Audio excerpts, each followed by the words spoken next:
feelings. Yikes, we actually need to talk about our feelings. Generally, growing up in an Asian family, you don't particularly talk about how you feel. I grew up in a Chinese-Indonesian family and was lucky enough to have parents who gave us big hugs, told us how much they loved us, and how proud they were of my sister and I. We actually did talk about our feelings, but that is pretty abnormal or uncommon in most Asian families that I know. You don't talk about feeling sad or happy or what brings you joy. Oftentimes you just knew you were loved and supported by the home, the clothing, and schooling you received. Looking back at family pictures of our ancestors, I can see that no one smiled in the pictures. There's a sense of stiffness and lack of emotion. Maybe this is something you can relate to in your childhood. If it is, then you may be finding it difficult to identify and understand your own emotions in adulthood. This makes it harder to know your own inner authentic voice. Hi, I'm Regina C. Minier, ex-corporate pharma leader turned entrepreneur. In 2009, I decided to take a big leap into the unknown and embarked on a journey to following my intuition, or what I now call my inner authentic voice. Through all the lessons learned, I have taken my personal and professional journey and created a simple roadmap to find your true north through the power of your own inner authentic voice. By using these tools and practices, you'll discover fulfillment, joy, and reassurance in making your own life's important decisions. It is no coincidence we have found each other. Hello, hello, hello, friends of O Universe. Welcome back to this week's vlog. Before we jump into today's topic about feelings, know that I am developing a digital course to help you find your true north. In the meantime, to get a jump start, download my free guide, a 3-step framework to tapping into your inner authentic voice. You can grab it at o-universe.com. If you are seeking your true north aligned to what you were born to be, aligned to your inner authentic self, then it will really be necessary to know how to feel your inner authentic voice. Many of the women I know, and you've heard this, have their lives and careers planned out, often making decisions very logically based on data and society's or cultural expectations. There is really no sense of identifying your feelings in the decision-making process. The challenge then becomes, if I didn't grow up talking about or identifying our feelings and the thoughts that drive those emotions, then how can I do so now in order to tap into my inner authentic self? It's a great question.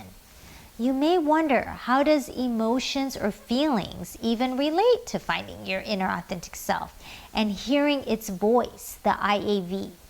The answer is twofold. First, the inner authentic voice speaks to you through a good or bad feeling, driving you to go one direction over another. Second, to hear your inner authentic voice requires you to be at a high energy state, which is a feeling of joy and happiness and freedom.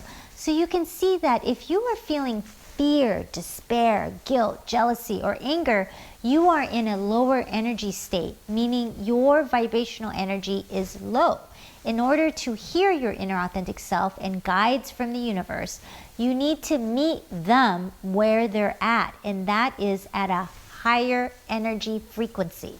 So in order to tune in to hear their message to you, it is important to know if you are on the right frequency, just like dialing into your favorite radio station.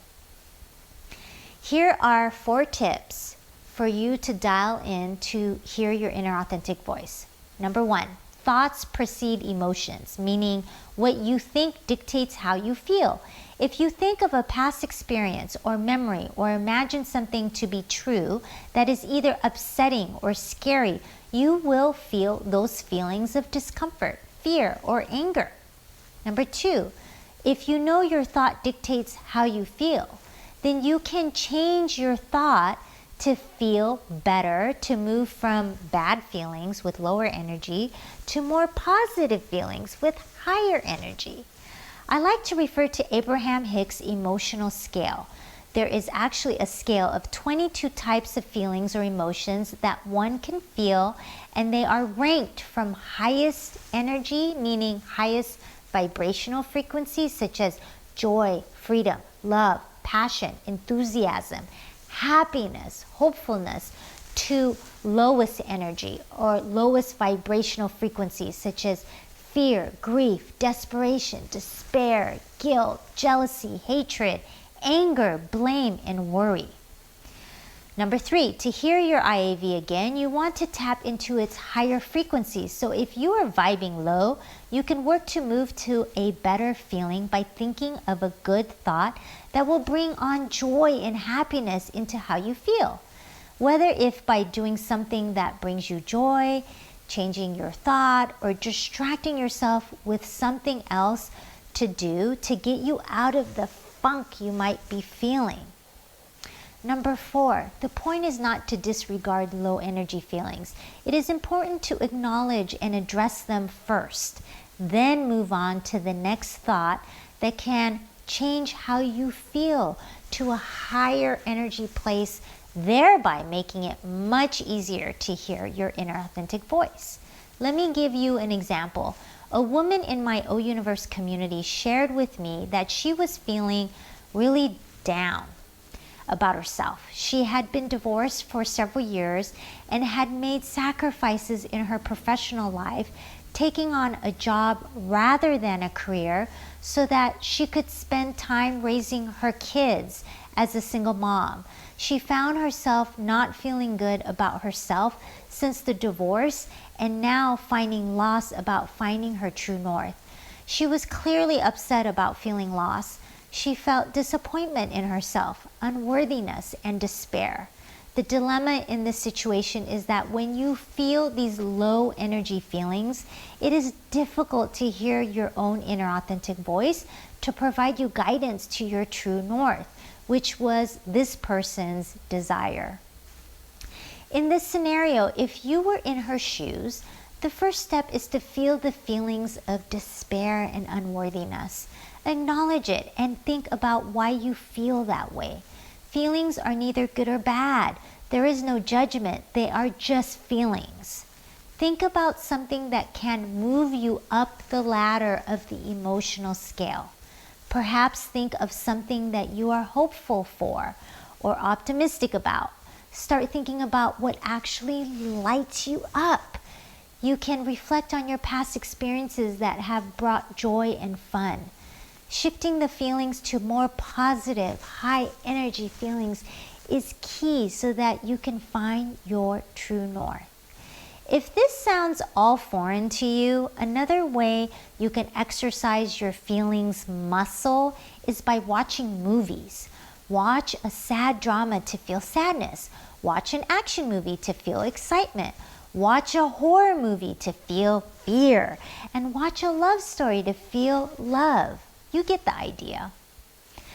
Recognizing your emotions and identifying what feeling you're feeling by actually naming it helps to identify where you are at on the Abraham Hicks scale of emotions.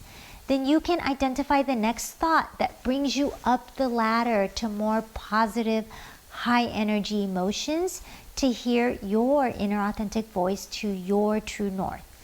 So what is your next step? Are you going to watch some Netflix to exercise your feelings muscle? Or are you going to figure out what lights you up to move up the emotions scale to positive energy? Once you are here, then start listening for your inner authentic voice and make decisions aligned to your authentic self. Then you, friend of O Universe, are on your way to authentic empowerment, to your true north. So happy feeling! To learn more about finding your true north through the power of your own inner authentic voice, go to my website, o-universe.com, and see the free guide at the bottom of the page. If you would like to step into the flow of what's available to you, feel free to drop a note below, or better yet, join our Facebook community to engage with kindred spirits. Until next time, love and light to you all.